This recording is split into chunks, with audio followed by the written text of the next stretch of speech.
কারাগারে শেখ হাসিনার দোসরদের বিলাসী জীবনযাপন। আওয়ামী লীগ সরকারের পতনের পর অনেকে সাবেক মন্ত্রী, প্রতিমন্ত্রী, এমপি ও আইনশৃঙ্খলা রক্ষাকারী বাহিনীর দাপটে কর্মকর্তারা গ্রেফতার হয়ে এখন 14 শিখের বাসিন্দা। জনমনে এখন কৌতূহল যে রাজনৈতিক নেতা ও পুলিশ কর্মকর্তারা গ্রেফতার হয়েছেন তাদেরকে কোথায় কোন কারাগারে আছেন। ক্ষমতার দাপটে বিলাসী জীবনযাপনের পর পট পরিবর্তনের সাথে সাথে যাদের কারাগারে ঢুকতে হয়েছেন তাদের বেশিরভাগই ডিভিশন পেয়েছেন বলে কারা সূত্র জানা গেছে। ফলে বিশেষ খাবার, ব্যক্তিগত কাজের লোক ও পত্রিকা সবই পাচ্ছেন তারা।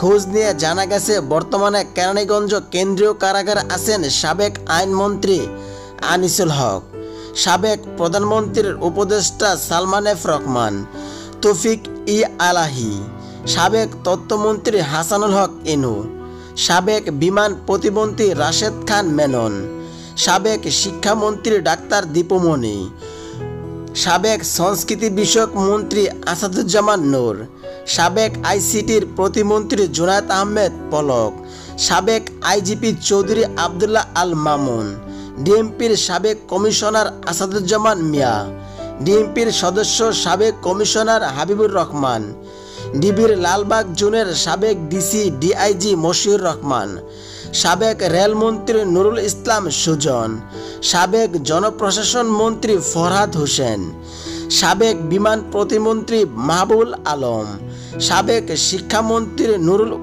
মজিদ মাহমুদ হুমায়ুন প্রমুখ। সব মিলিয়ে 40 জনেরও বেশি ভিআইপিকে এই কারাগারে রাখা হয়েছে। শেখ হাসিনা পতনের পর আওয়ামী লীগ নেতা, মন্ত্রী, এমপি ও প্রভাবশালী ব্যক্তিদের নামে মামলার শত শত, যাদের অনেকে এখন জেলখানায়। এই সময় যাদের কথার সরকার চলত এখন তাদের লাইফস্টাইল ছিল বিলাসী। এখন প্রশ্ন, জেলখানায় সেই তাদের দিনকাল এখন কেমন কাটছে। বন্দীদের বেশিরভাগই ঠাঁই হয়েছে কেরানীগঞ্জ কারাগারে। বিভিন্ন কারাগারে ডিভিশন পেয়েছেন 47 জন, যাদের মধ্যে আছেন Salman F Rahman, Anisul Haque, Dipu Moni, Junaid Ahmed Palak, Ramesh Chandra Sen, M A Mannan সহ আরও অনেকে। বাদ যাননি আইনশৃঙ্খলা রক্ষাকারী বাহিনীর কর্মকর্তারাও। আওয়ামী লীগ সরকারের গুম খুনের মাস্টারমাইন্ড জিয়াউল হাসান পেয়েছেন প্রথম সারির ডিভিশন। এই তালিকায় আছেন সাবেক আইজিপি শহীদুল হক, আবদুল্লাহ আল মামুন, সাবেক ডিএমপির কমিশনার আসাদুজ্জামান মিয়া, এডিসি কাফি, এক সময়ের প্রভাবশালী র্যাব কর্মকর্তা সোহাইল, বিচারপতি শামসুদ্দিন চৌধুরী মানিকও পেয়েছেন ডিভিশন। মন্ত্রী না হয়েও অনেকে মিলেছে এই সুবিধা। কারা সূত্র জানা যায় 3 বেলা নিয়মমাফিক খাবার দেওয়া হচ্ছে বন্দীদের।